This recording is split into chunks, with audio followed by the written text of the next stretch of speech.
Boom! Welcome back to another episode of Evolving Through Experience, where we discussing growth in every aspect, mentally, spiritually, emotionally, physically, and beyond. It's always another level there. Today, guys, we have a special guest. Y'all know how I feel about my vegans, so it's always a special guest, regardless of they vegan, but especially when they vegan. If you know, you know.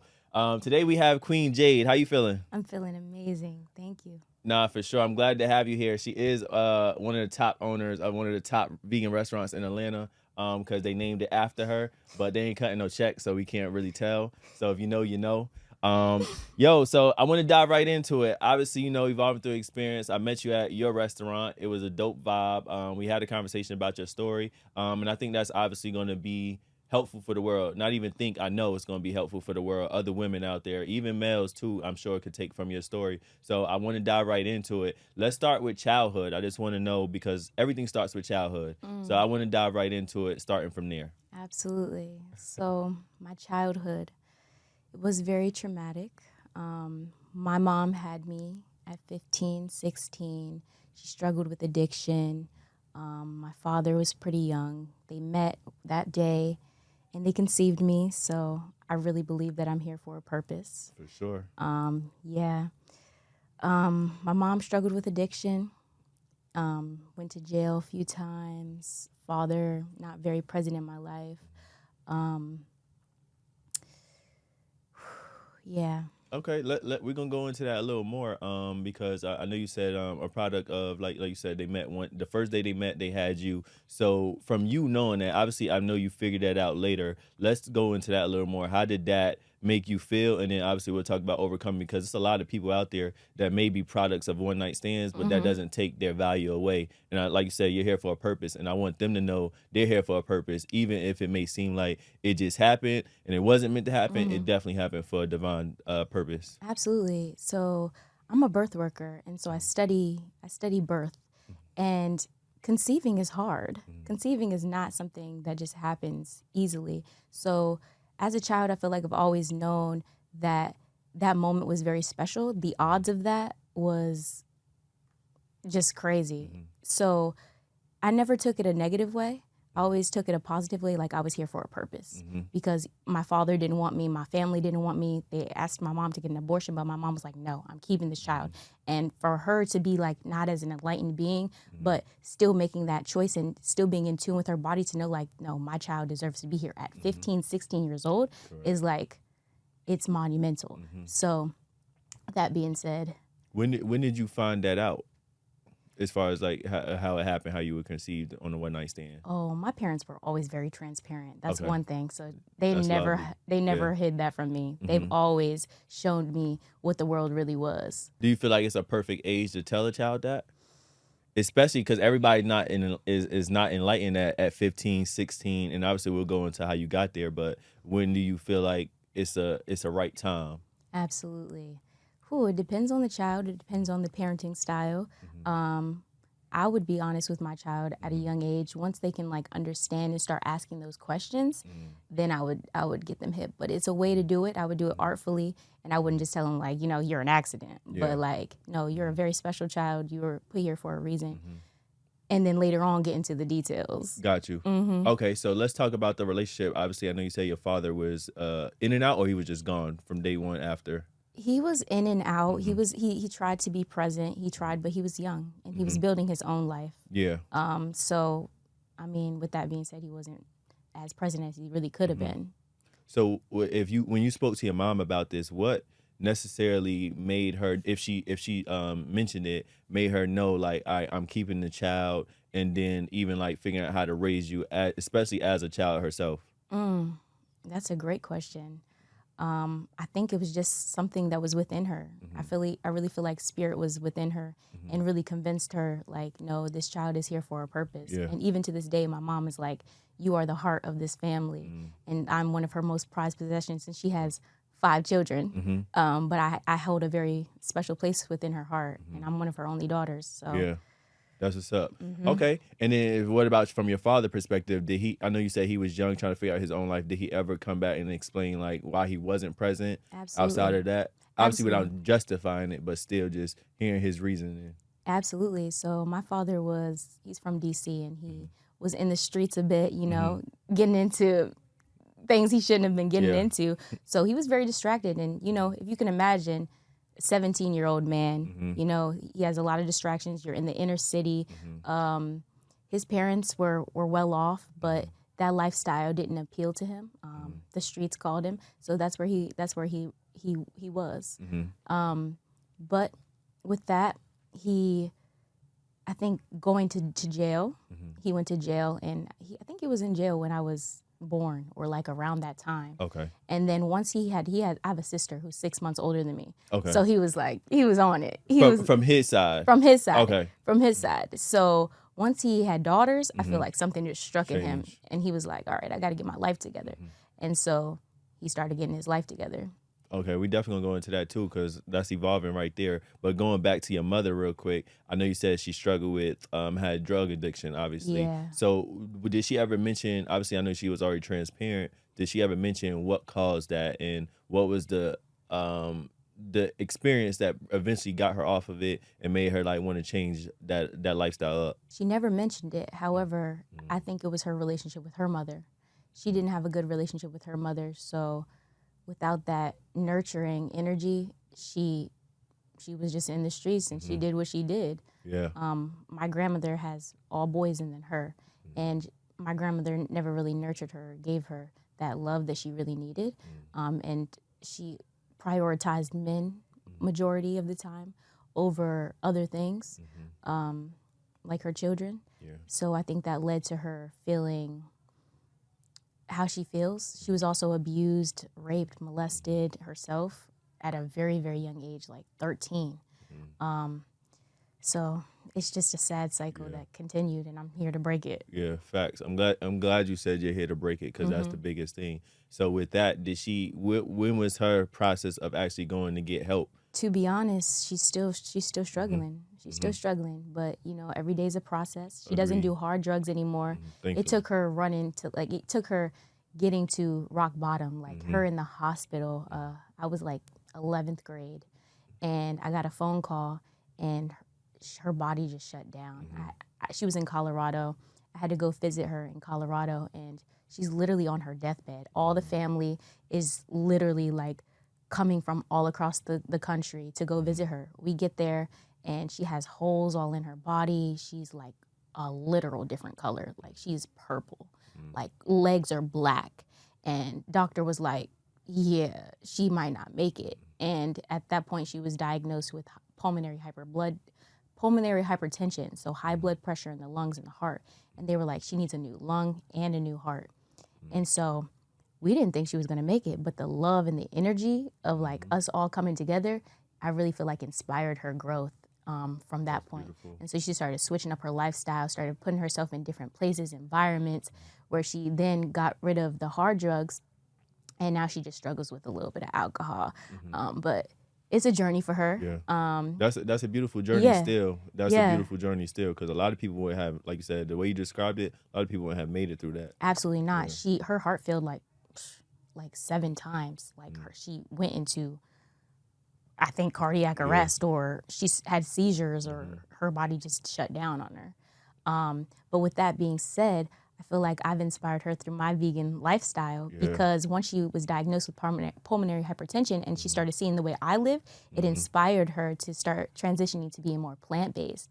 So she's not 100% vegan, but she's very much like plant-based, very conscious. She does a lot of vegan dishes, and she's actually been able to like reverse her pulmonary hypertension. So she goes back to the doctor, and even with her still drinking, like she goes back to the doctor, and they're like, your holes have healed. Yeah. Hey, the key. Try to tell him the key. Nah, for sure. No, that's what's up. I even want to hear more of her story later on too, because that's amazing. And I'm sure somebody out there doing that or have dealt with that. So to hear how she's been able to evolve, because that's all it is evolving, and that's why I named it Evolve. It's a continuous process. So nobody said she got to have it all together today, but she's getting there, and I just want to shout her out for that, because that's amazing. Absolutely, for sure. Shout out, Ma. Nah, for sure. We're gonna make sure we send that to her. So from there, I want to go more into your story though too, because before we do that, what could you give a child that's in that situation now and having to witness that? Because obviously you're seeing this young, like you said, trauma, young. What could you give to them in that moment to let them know, like, keep your head together, because that could be an easy way to just go crash out. That's an easy way to crash out. Absolutely. If you have a vision and you have a goal and you want to get out of it, you know that you can get out of it. And see that. See, there was so many times where I was like living in my trailer or homeless, and I was like, this is not the end result. I'm destined to be greater. And I really had to keep that in my mind. And even though it was hard in that moment, I accepted that this is not the end. This is only a part of the journey. Facts. Beautiful. Yeah. For sure. So when and what age, unfortunately, that you was sexually assaulted? I know you said multiple times, and abuse from all aspects. So what age was this, and how long did it last? Absolutely. So I had a couple incidences. Mostly when I was in high school, I was molested and raped. And at the time, my mom was struggling with addiction. And I thought that she set me up on this. I really thought that she set me up because she wasn't in her best mind. I had moved to Colorado after I graduated. So maybe I was like 17, 18 years old. And I was about to start college. And I saved up all this money. And she had two of my brothers. I have three brothers from her. She had two of them with her. And so I was like, yeah, we can't be out on the street. So I'm giving them all my money, making sure we're all good. But obviously, I'm still 17, 18 years old. So my money ran out. And at that point, she started calling in resources. So we go and we spend the night at this guy's house. And it was just like a set expectation that, I was with him and that I was in his room. And he took advantage of me that night. And in the morning, he literally told me, like, you better not tell anybody that I raped you. And I was like, if I didn't know, that was the confirmation. And I was just like, I felt, so I've always done everything for my little brothers because I've had a traumatic life. And I've had to help raise my little brothers. And I didn't want them to go through the same thing. So with them being in the other room, I felt so helpless in that moment. Like, I cannot take away their innocence. I can't take away their childhood. So as this was happening to me, I'm just like thinking of my little brothers, and I'm like, okay, I got to take it. I just got to take it. I can't scream. I can't do anything about this. I have to just let this happen. Yeah, I'm sorry to hear that. Do you think hearing that is just like you doing this to protect somebody else, but obviously you're not protecting yourself? Did you at ever any point in the future like regret like saying, why didn't I speak up, versus trying to so much of look out for other people that you wound up putting your own self in, not necessarily harm's way like you did it intentionally, but just in the sense of you put yourself on the back burner when at that moment when you should have been on the front burner? Have you ever got to a point in life where you like kind of blamed yourself? No. I like to live my life with no regrets. And as you should. I can say I only have, very minor regrets, but that is not one of them. I don't feel like it was appropriate for me to stand up in that time and really expose them to that trauma. And again, I'm sorry to hear that. When did you come out and say something? And then I want to also navigate through the conversation of you feeling like your mom did it. Because like I could only imagine, and maybe somebody else is out there thinking like, yo, like how could this, that adds more trauma to it, because like I'm supposed to be here with my family, my mom, and I come out here and then this happens, and it's like, you don't know what to think. Your mind could be going 1,000 ways. And respectfully so, it makes sense that your mind's going 1,000 ways because this is a new experience that you did not want. So navigate me through that if you don't mind. Absolutely. So I felt like her judgment was off. And because in the morning she joked about it. Like my little brother made a comment and she was just like, ha ha ha. Her neck What was the comment? He was like, oh, what happened to your neck? Or like I had like marks on my body. And she was like, ha ha ha, like the vacuum cleaner sucked her up or something. And he was young and he already was asking like questions like, what happened? After that, I honestly never told her. I haven't told her yet. I haven't told her because our relationship was just getting to a point of, actually our relationship was never really good until like after that situation, until she started coming clean. So it's been pretty recent, like that we've actually started building. And through me just naturally learning who she is and what she's been through, I was able to give her grace. And now I don't feel like she intentionally set me up. But in that moment, I was like, how could you put your child in a scenario where they're taken advantage of? or even like remotely, you know, even at 17, 18 years old, like still like, why would you do that? Yeah. But with me knowing her backstory and how she is, I just gave her grace. And grace came later on? Well, let me do say, with my background being in spirituality, like learning that so young, being a yoga instructor and just really doing that childhood work at a young age, I've always kind of had that since then.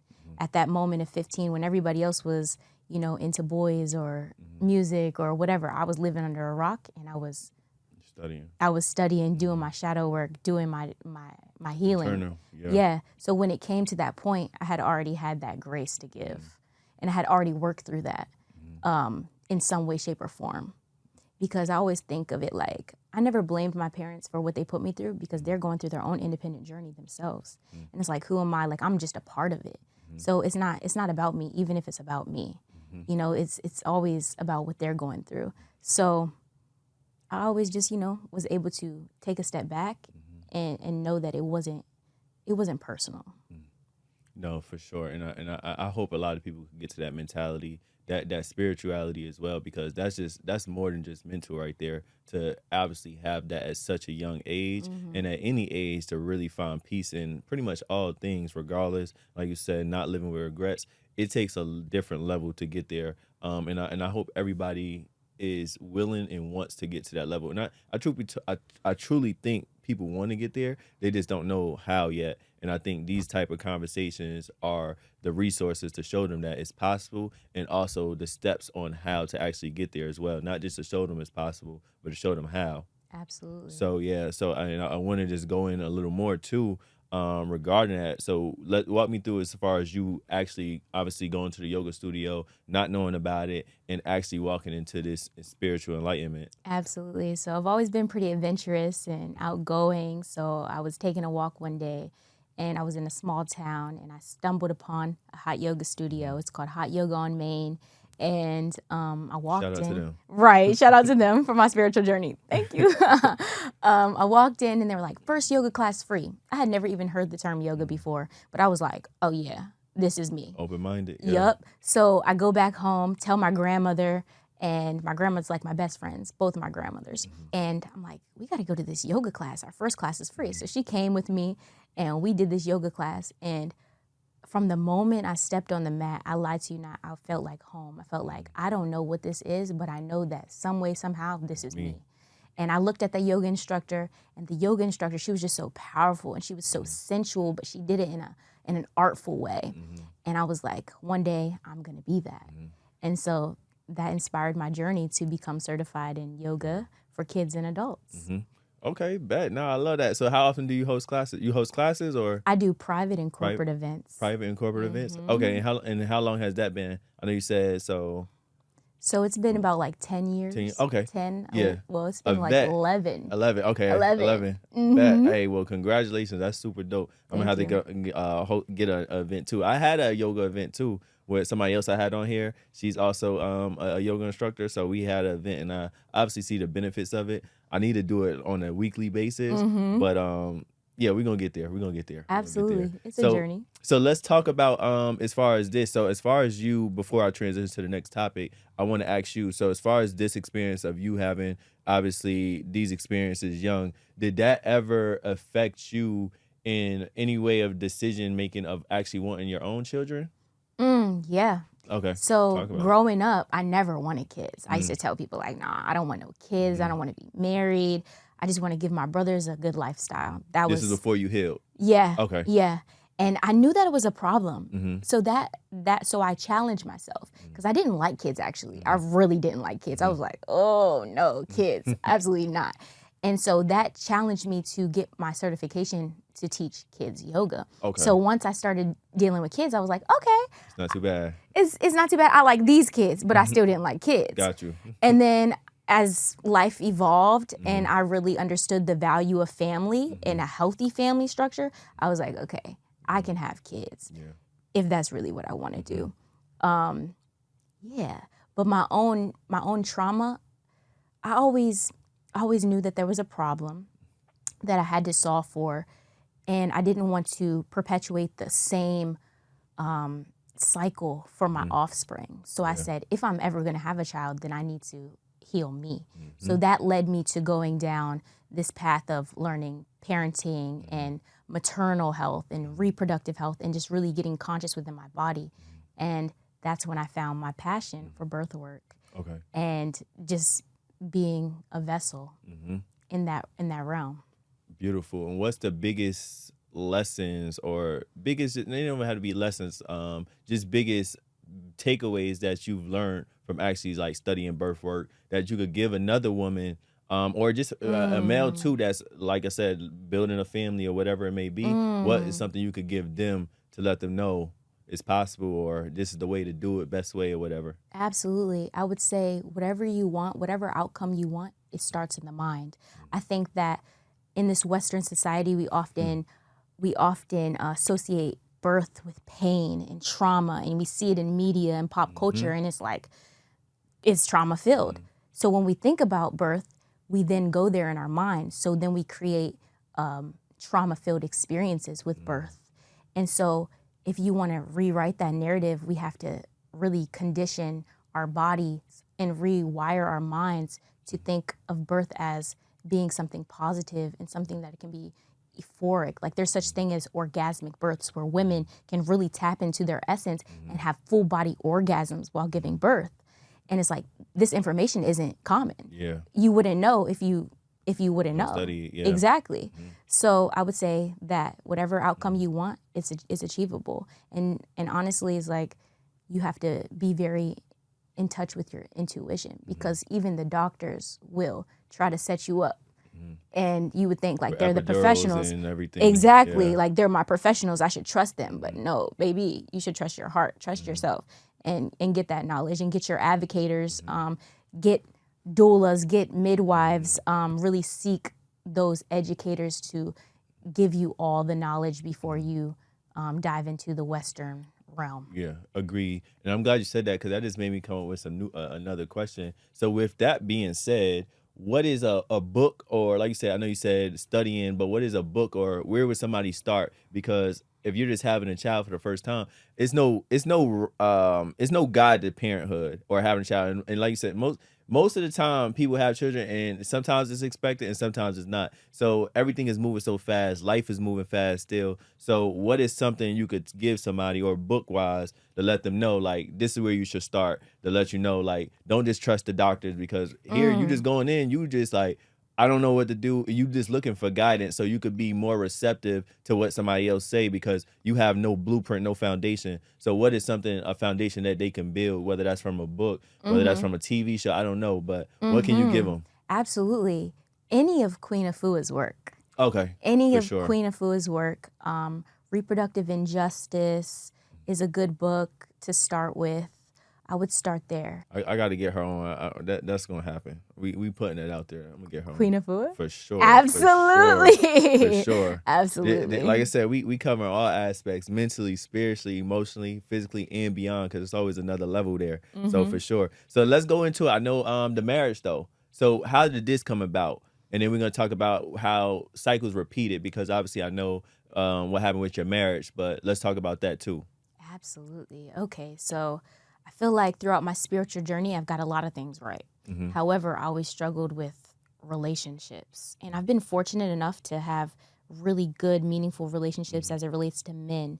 But there was one aspect of my life where I attracted a man who I thought that was the one, and he was not the one. So he did a little bait and switch on me, and he presented himself to be this person. And then when we got married, he then was a whole nother person, and he wasn't able to deal with his trauma. And this was his first relationship, being like 26, 27. And this was the first time, as you know, like sometimes relationships, or not sometimes, relationships are a reflection of you, and they very much hold up a mirror in front of your face. And so he's just being confronted with all of his past trauma for the very first time, and he doesn't have the background that I do. So I gave him lots of grace. But I said all that to say that he let his addictions run him, and which led to the ending of our marriage. And I was telling you before, like, I don't really believe in marriage, so I tried. I don't believe in divorce. Yeah. So I tried everything I could, but sometimes things didn't work out. And with that, what were the addictions that you are comfortable sharing that he had? Because I'm sure it's an addiction for other people too, Absolutely. male and women. So let's talk about it. So he had a drug addiction, multiple drugs, and a sex addiction that he has been struggling with. And I tried to help him work through that, but it was his time to do his journey himself independently. Got you. And with that being said, do you feel like, before we even get to the divorce, do you feel like you overexerted yourself to the point where did it take a toll on you because you overexerted yourself for the sake of trying to help somebody else so much? Obviously, you've been in a position where you needed to heal. So did you kind of feel like, I guess, like survivor's guilt to some degree, if that makes sense? I do feel like I compromised aspects of myself for the marriage. I do. But not to the point where I couldn't return. And once it was that line, I didn't know when the line was going to happen, but I journaled a lot during the marriage. And I took notes and data points. And so 1 year, I was like, this is not it. And then a year passed by, and I was still in that position. And I was like journaling about the same thing. And I knew, all right, this is your cue. Like, if things don't change by this date, then you have to go for your own self. And I did. With that being said, obviously you decided it was time to go. You knew it was time to go. Obviously, divine timing, divine timing, as usual. When did he, if any, did he like give you, not necessarily you grace, but was just pretty much seeing how hard you was going for him to the point where he eventually went and got help? If he did, not yet. He still hasn't gotten help, and he wanted to have his cake and eat it too. He wanted to live his lifestyle with addiction, but also have a wife at home who was really a wife. And that just wasn't able to happen. Got you. So what could you give to another woman that's maybe in that situation? Because obviously you can relate. So what could you give to them in that situation right now to let them know, like, all right, this is when it's time to go? And not just saying it's a perfect date or a perfect time. Like, when do they should decide that it's time to go, if that makes sense? So my grandmother taught me this strategy. So what I do is create a chart. And when you write the chart, you do pros and you do cons. And you put all the person's pros on one side and all the person's cons on the other side. And you look at it for what it is. And it will tell you what you need to do. Because them cons is going, if it's really conning, it'll show. It'll show. Yeah. And that'll tell you exactly what you need to do, because I feel like women are so emotional and we can get like, oh, but he's going to change or this and that. But thinking you could change him? Yeah. But you can't. But you can't. They have to be willing to change themselves. And as much as I, provided those resources for him and created that sanctuary at home and cooked plant-based foods and taught yoga, did sound baths and all this, like, he had to be ready for it, and he just wasn't. And as I'm doing these charts, I'm like, oh yeah, he's just not ready. So it's time. It has to be time, because if I did not make that decision, then it would then be holding back yourself. Exactly. And what I need to accomplish here. Agreed. And I hope a lot of people could get to that mindset, and not just in a sense of a marriage, but any relationships, and not just relationships with people, but with other things as well, that if it's serving you no benefit, it's time to transition it out. And I seen a quote that you said, and correct me if I'm wrong, it was like, death is not always a bad thing. It was something like that you posted on your IG. It was like, because as I'm doing like my research to do questions, I know you said that, and I think that's so vital, because that is true. Sometimes things, and this is one quote I always say, is life or death. But death, like you said, is not always a bad thing. Some things new need to die off in order for new things to grow. Absolutely, absolutely. I think of myself as like this cup metaphorically, and you gotta let a few things fall out. You gotta let things so you can have room for that new. And like you said, yes, death is not a bad thing. It's not. It's just an opportunity for growth. Agree. And hopefully everybody can get there, and that's why I call it evolving. I'm a manifest that everybody's going to get there, honestly, because that's the only option. I want to ask you. This is one of the top questions. Before I go to the next topic. Okay. What does evolving through experience mean to you in your own words? There's no wrong answer because it's evolving. Every guest say it differently, but I just love how everyone expresses it differently. I feel like evolving through experiences, taking it day by day, moment by moment, and chipping away the old slowly but surely. And each day putting forth one step or two steps, whatever you can give on that day to invest in your future and to evolve. Yeah. Hey, only option. Beautiful. I know you touched on this a little bit, but what I don't know if it was when we spoke, but what inspired you to go vegan? Like, walk me through that. Oh, yeah. Yeah, let's talk about that. Yes. Okay, so as I was mentioning before, I was on a spiritual journey at a young age, and I was exposed to a lot of things. And once I started that journey, I knew that I wanted to reach my highest pinnacle. And when I started learning about the food industry, I knew, how was I going to achieve the highest me if I'm ingesting trauma-based foods? So it was a no-brainer for me. And I was like, okay, well, it's looking like vegetables and grains it is. Yeah. So what was that process? Because I know when I went vegan, I know you're a vet out here. What was that process? Because obviously what we have now is not always what they had, and it's more streamlined now. But some of the vegan quote unquote food is not even healthy. And I don't even like saying vegan for the lack of a better word. But let's talk about that transition for you. So I did it rough. I went cold turkey. Yeah, Once I had same. yes. Yeah. Once I had the knowledge, I was like, oh yeah, cold turkey. I ended up getting sick for like 3 weeks. I never got sick, and I didn't know how to be vegan. I'm just keeping it real. I really didn't. So it was Did you a have lot a guide? I do have a guide now. Oh, but then you didn't have. I didn't have okay. any guide. Didn't have any like inspiration for real. My aunt was vegan, and she sent me this video. It was called Dairy is effing scary. Okay, gotcha. Dairy is effing scary on YouTube. Look it up. And it was a 5-minute clip on just the dairy industry. And once I saw that video, I was like, yeah, no, it's a wrap.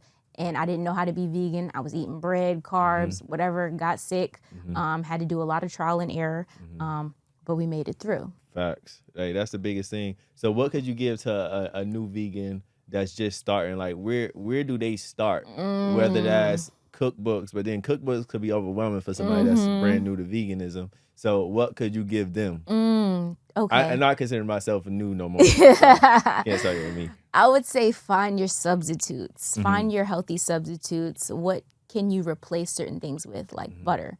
Find a vegan butter, milks. People start with milk. And then slowly but surely just find your transitions and your substitutes and just transition them out. And then eventually you'll look up and be like, oh, most of my fridge is vegan. You know? Agree. And I think people overthink being vegan. Like, really, you're just taking out certain things. You're just taking out meat, dairy, and cheese. Well, dairy and cheese go hand in hand. So it's like you're just taking out minor things. Everything else you eating is still like it's really you eat.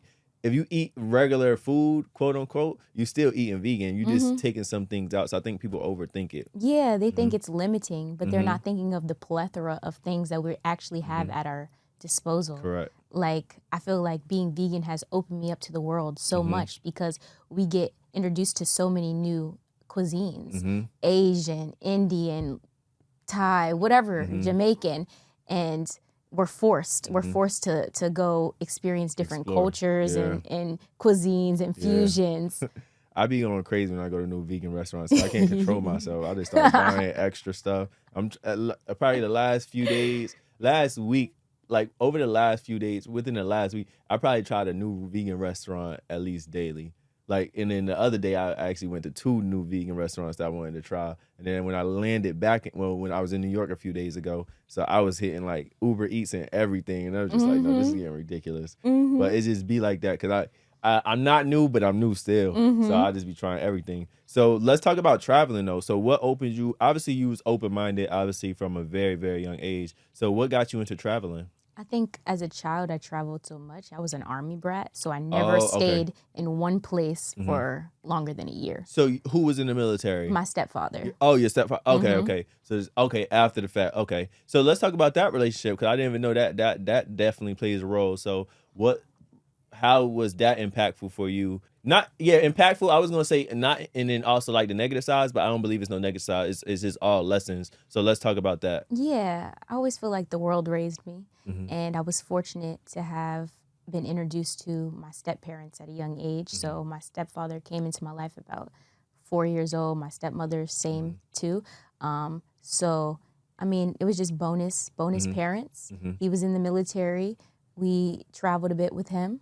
So just to make sure I got this right, was it more of like an adoption? Because obviously your mom, I know you said your mom was obviously dealing with her addiction. So was it more like you was adopted? No, Okay, it no, wasn't. okay, because I was living with her at the time. Okay, just living. Okay, and then obviously your stepfather was there as well. Mm-hmm. Okay. I just wanted to make sure I was understanding that correctly. Mm-hmm. So that process. So what was the great size of that you realized at that young age as well, and then even now looking back, because hindsight is 2020. So looking back now, what could you also say was a great aspect to all of that?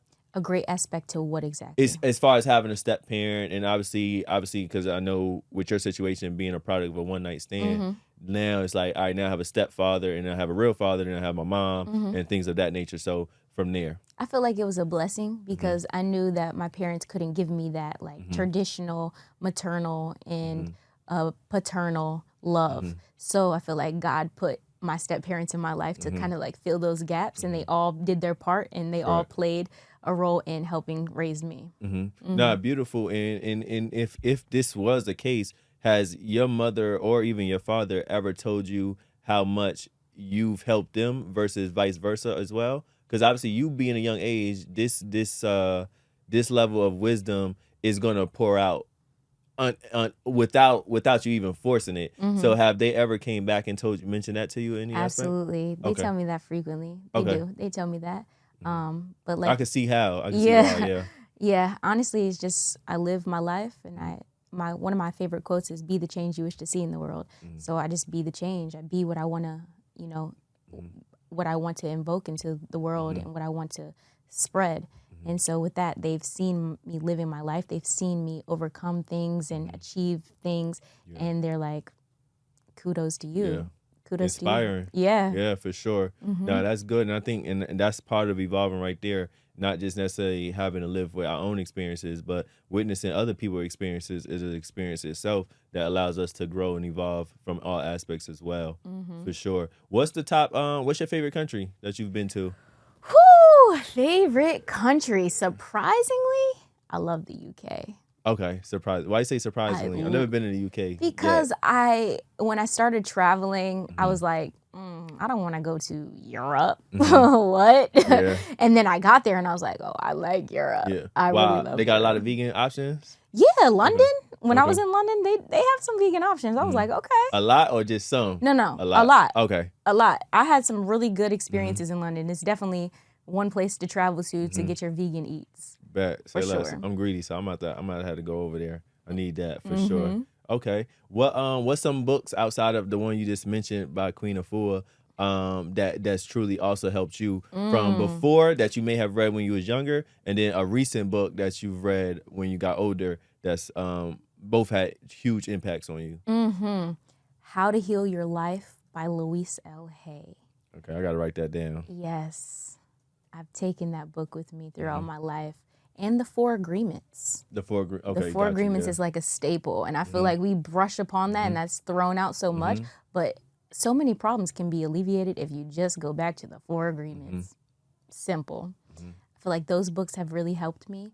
In my recent years, I've been more in the books of like more like maternal, reproductive health books or articles, peer review articles and stuff like that. So that's more of my reading nowadays. Okay. But those two books, staple for sure. Got you. Appreciate that. I'm gonna have to definitely check out the first one that you mentioned. I want to ask you, as far as outside of books, with your siblings, your brothers, have they ever mentioned how much you've been an impact for them, and then also vice versa? Because obviously, when you having that experience young, like you said, and you shielded them from it, and they didn't know. Have you ever came out and like told them how much they've inspired you, and then also vice versa? My brothers are still pretty young. So my oldest is just turned 18, 16, and then 14. Those are their ages. So they're not at that space now to fully articulate it, but I see it in their actions. Like my oldest brother, for example, he has an incredible talent for agriculture. He can just plant and it just grows. His garden, he can grow anything. And I'm like, Word. where did you learn this from? That's what's up. Yeah. And so I've always tried Are to. they based in here? No, they live in Baltimore. Dang. Whew. I need that. Right. I need that. That's a class itself. Yes. Yeah. I'm trying to get him to come build me a little patio garden. Yeah. I want to build a garden. Yeah. So throughout my life, I've tried to give them different experiences, like being vegan and just traveling and stuff like that. So I don't feel like they've truly articulated it yet. However, when I talk to them, they don't have the same experiences I've had when I was a child. My oldest brother was like, he told me, he's like, I have a very happy childhood. I was like, really? Yeah. Okay. Well, then we're doing something right. Yeah, that bring you peace. Yeah. Now, that's a beautiful thing that they can. I think it's the more of you're planting the seeds, and obviously one day they'll be able to look at this seed that's fully grown and be able to really truly be grateful and cherish it. Now that they'll be able to see things from a bigger aspect once they grow. But that's good that you planting the seeds as well. And like I said, they never mentioned it, but they showing it through actions. But have you told them how much they've been an impact for you? Absolutely. Okay, how was that process? Absolutely. I mean, I tell them all the time. I tell them all the time, like, y'all are my whys. Y'all have been my biggest whys throughout life. And everything I'm doing, I'm really doing it for you, even if it doesn't look like it, even if I'm miles away. Yeah. It's like, I need to do this for me so that I can show you that you can do it too. Correct. And if I'm eating, y'all eating. Facts. Only way. That's how it's supposed to be with family. What's your favorite vegan dish? To eat or to cook? Because you say you a chef. So. Oh, I would say lasagna. Lasagna? I make a mean vegan lasagna. What do you make it with? Like meat Yeah, substitute? the meat substitute, yeah. Do you do walnuts or what? We can do walnuts, lentils, Beyond. It depends on my... I don't do Beyond. Right. I hate Beyond. That make me sick, but I got you. Depending on the audience. Okay, but got you. And then I make the cheese from cashews. When you making this again? I'm asking for a friend because I need that. I haven't had vegan lasagna yet. That's the only thing. I ain't gonna say that's the only thing I haven't tried. But like I said, I'm always trying to try some new vegan food. I got you. All right, bet. Say less. You opening up another restaurant soon? Yeah. You are? Yeah. All right, bet. Yeah. Say less. Let me know you open that restaurant. We gonna put that one out. The other one, they ain't giving you credit yet. Nah, for sure. Any last words you just want to leave the audience? Let the people know. Any last words? Last words. I'm going to leave you with my quote that I live by, which is be the change you wish to see in the world. And anything that you want is already inside of you. So reach within and accomplish your wildest dreams. Facts. Only way. Well, I appreciate having you on again, honestly. It was truly a pleasure. Looking forward to letting the world see this and even trying some of that vegan food, checking out your new restaurant when it's on the way. So now I appreciate you. Without further ado. Thank you. Thank you for having me. Nah, for sure. So if y'all enjoyed another episode of Evolving Through Experience, make sure y'all check it out. Make sure y'all follow us. Make sure you share it with a friend. If you're not evolving, you're dissolving. So let's start today. Shop the brand. Share, like I said, share it with a friend. And let's just continue to evolve daily. Catch us on the next episode. Peace.